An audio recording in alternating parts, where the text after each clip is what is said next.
bring it to everyone you meet. Blood. Death follows you. Can we enter it from the angle that, like, what makes this cinematic so great? And, you know, like, for me, when it was kind of first time watching these cinematics, they all felt very kind of natural, and I knew something in their fabric, you know, maybe it's from the audio, from their acting, and, you know, from the facials and everything. It looked very sensible in a way. Like, as a person, I could sense it. Like, it feels like someone real is on the other side, Right. and is acting and all of that. Yeah. So I think it would be just like, from what was the biggest success to achieve something like this, that, you know, as a player you can sense, like, oh my god, this feels so real. I think it's impossible to say that there's one thing, because it's such a melting pot of so much work and different angles. I mean, it starts with the script. It's a fantastic script. It's a great story. It's a very personal journey. And then there's the performance, or the performances. You know, all the actors involved knocked it out of the park. Mel's portrayal of Senua is incredible. You know, she carries so much with her performance. And then, you know, there's the technical stuff, and there's the creative skill involved in bringing that performance to the game. So the character model itself is capable of taking that performance one-to-one. You know, you're not losing anything. The model itself, the fidelity, the detail, the rig, the technical aspects of getting that animation data onto the face. It's all top-notch stuff, you know, from Ninja Theory and from Three Lateral as well. Our friends and partners at Cubic Motion, you know, there's all these people are involved. And then there's the environment, there's the lighting. I'd say the lighting carries a lot of weight, and the audio carries a lot of weight. For me, I mean, it's impossible to put numbers on this stuff, but I'd say, like, lighting and audio, huge factors in setting the mood. Yeah, I'd say yes. But also, like, making a cinematic for a Hellblade game is not the easiest, right? Because I think in most of the cinematics that we have in the game, there's like great amount of emotion and feelings needs to be transferred. So, you know, just the smallest muscle on the face, and, you know, like, in different emotions, like, that needs to be transferred to the player. And you can correct me if I'm wrong, but I'm sure, like, there were so many takes when you're kind of planning for a cinematic, shooting that cinematic, to just make sure, yes, it's hitting the right spot, because everything is so much feeling driven, right? Yeah, I mean, absolutely. The levels of iteration, I mean, yeah, we can be working on one cutscene for weeks. And we try to give ownership to one person as much as possible, so you don't lose things in translation with multiple people. So it's one animator per scene. And they try and take it all the way from planning, previs, and then getting the performance in, and then multiple edits and reworks to get it exactly right. The camera tweaks, small body animation tweaks, facial adjustments. It goes on and on and on until it's perfect. And then the lighting comes in, the audio guys come in. You know, they work. You know, a crazy amount of time on all these scenes as well. The effort involved from everyone is astronomical, really, because there is such passion for these scenes that we do want them to land 100%. If they don't, then we've really failed. It's a narrative game, and it's all about Senua's journey and about drawing players into that and getting that passion from the player as much as it's from us to make the game. We want to draw those emotions out of the players as well and give them that good experience. And talking about iterations, I think the amount of changes we were doing in the cinematics, I'm sure, I mean, massive shout out to our audio department, because they were constantly changing, like, the timings of the cinematics, you know, and just, you know, making sure the dialogue is lined up, the sounds, everything. I'm sure Daniela, you most likely know more about this stuff. Yeah, I mean, we're always last in the chain, so that's the main problem. Everybody cares so much to deliver a perfect product, and so everyone take his own time, and well, we are the one that suffer more for this. But finally, there's someone else that is last in the chain, and it's the people that do the facial, because they do it after the audio. So we're not last anymore. We can make someone suffer. I actually had no idea. And from the audio perspective, I mean, the pipeline is even longer, right? Like if you have other people who are working at outsourcers and all of that, then you need to communicate the change here, and it needs to go through the pipeline, and you just get Yeah, I mean, yeah, for outsourcing, it's mostly for VO and Foley. Everything else we do it internally because we're too jealous of the sound of the game to outsource it completely. But we did it for some combat, the sound effects, and they did a good job. But yeah, it's art is pain, as we say. It's a painful but beautiful process sometimes. we do use some outsource as well on cinematics, from Bones and stuff. We sent them a good number of scenes, and yeah, they put some really good work into it. I actually have a curiosity because you say that you assign one cinematic per person, so they kind of own it. That's the goal. But the style feels very cohesive anyway. Right. So I Yeah. wonder if you have some like guidelines, or simply just by working together so long, you have a common style that you just know. Well, that. I mean, yes, and I'd also say like Bolash, our principal cinematic as well. We get a lot of sort of style guidelines from him. He's involved in the shoot on stage, cinematography, when we shoot these scenes. So he has a good idea of what's needed and what's required.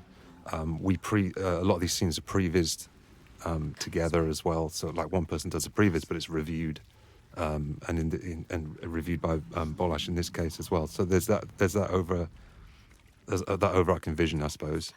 And then of course we've got the other directors as well who obviously have feedback. So there's a large amount of effort that goes into keeping a cohesive vision. Yeah.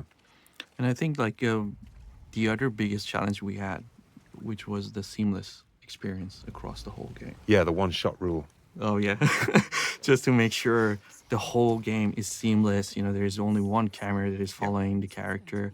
I personally I think there were so many challenges with the timing of switching between the two cameras, between the gameplay and the cinematic, to just make that timing super perfect, so nobody can sense that hitch when the transition is just happening. So there was a lot of perfection and finesse work with it to just kind of make sure everything is there. But I'm sure you would say it's a very big challenge, because from the end user perspective, when you say seamless, it's just one camera, right? But there's actually more in that, right? That's incredible amount of work goes into it being one camera, like technical trickery, and just the functionality of it and getting it to work. Like the massive distances we cover in some cutscenes, like we travel hundreds and hundreds of miles, so we've got to hide that. Maybe we'll do a little teleport and hide it with some clouds, or in one case we use a waterfall.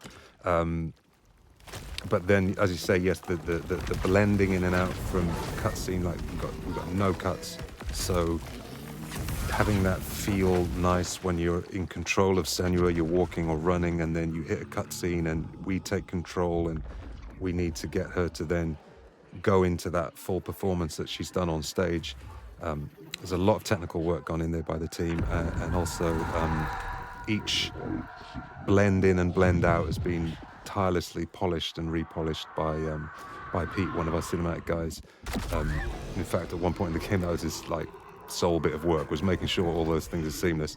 And then if the cutscene moves, it's got to be redone. Or if the mood change, like maybe there's combat before, but then maybe actually we decide, we won't do combat there. She'll be walking instead. So that means that whole transition's got to be redone.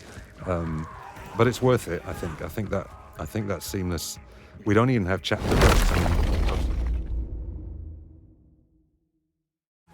the mood change. Like maybe there's combat before, but then maybe actually we decide, oh, we won't do combat there.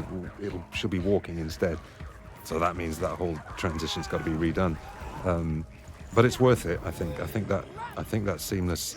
We don't even have chapter breaks. I mean, obviously you can stop playing the game and come back to it, but the idea is if you sit down at the start, you can play it all the way to the end with no loading screen, no chapter break, no nothing. It's just one seamless experience.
I know you. He needs you.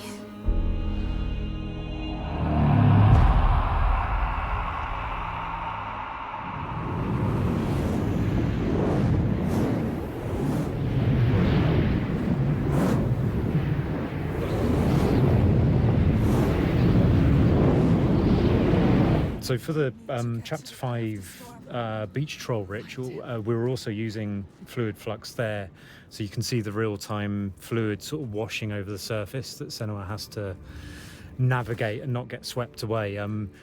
But it didn't give us everything we needed. We needed massive rolling, crashing waves, which wasn't part of the fluid flux system. Chris, you basically manually put those together with a combination of shaders and some clever maths, right?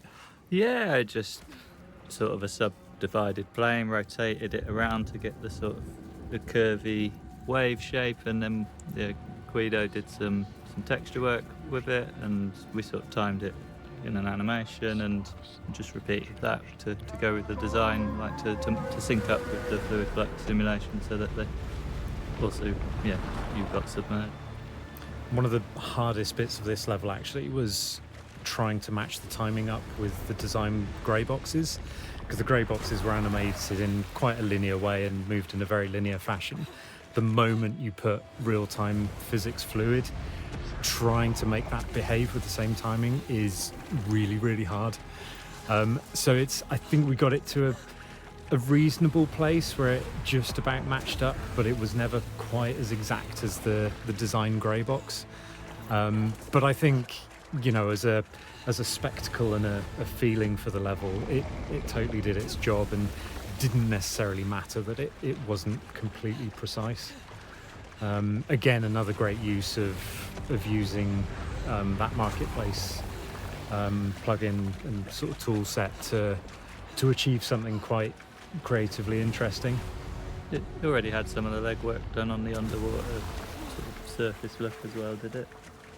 Yeah, it did actually. Yeah, so when the camera goes underneath the surface, it had like an interesting underwater post-process that made it foggier and sort of see some of the god rays in, and it had a load of options to sort of make the water feel sort of murky and dirty, and it was massively useful for us.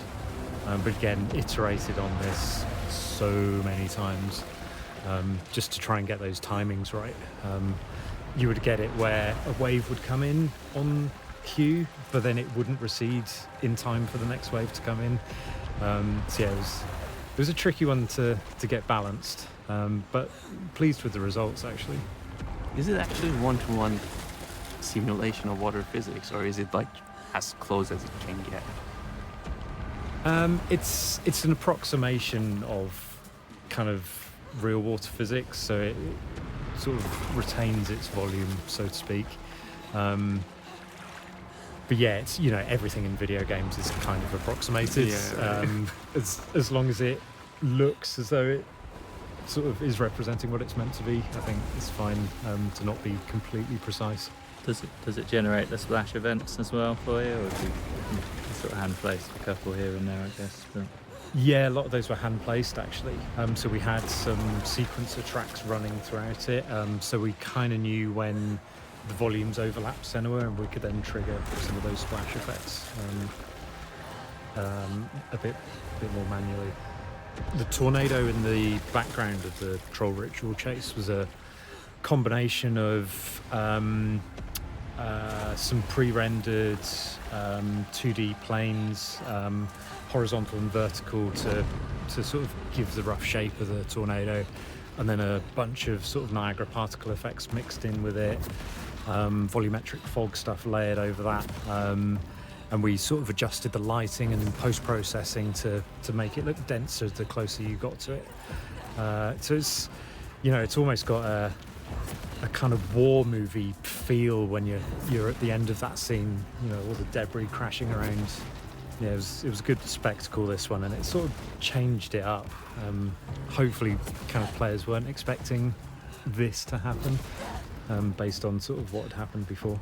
It's one of the interesting things, like, because for example, if we didn't come across or we didn't use that marketplace tool for the water physics, it would have took us a long time to be able to just create something like that from the ground up, I'm assuming, right? Yeah, it's, you know, you need someone full-time just working on that for an entire project to make that kind of system. And, you know, we don't have many sort of graphics engineers at the studio, and they're busy doing other stuff. So a team of our size, like, we have to look outside of our own team to solve problems that we want to solve. Yeah, I think that's one of the beauties of using Unreal, right? Like, there's a lot of kind of helps we can get here and there to just get things done fast and just get it in front of the players.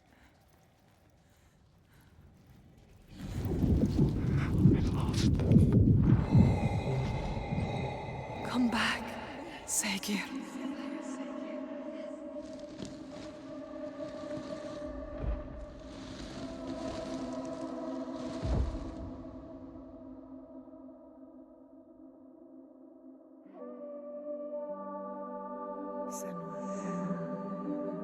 Every monster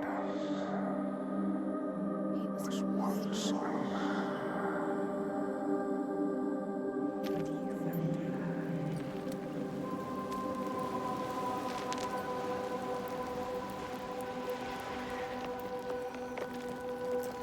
He was lost.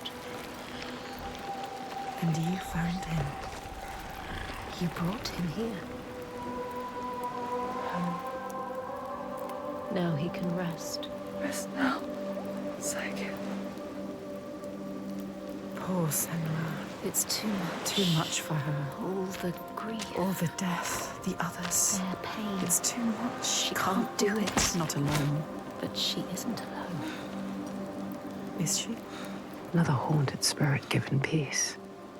Another victim of the ravaged land now rests. A promise kept. But the lives lost in calming the storm, they cut deep.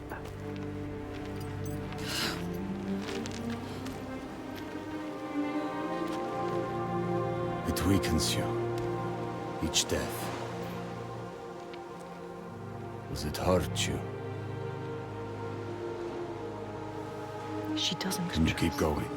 She is so hurt, so Yes. broken. She needs to see. The biggest fight is ahead. All The giant of Borgavarki is strong. We are But I believe in you. together. I want the bloodshed to end. Are you ready? He will stop the sacrifices. And she will fulfill her promise. She is ready. We are ready.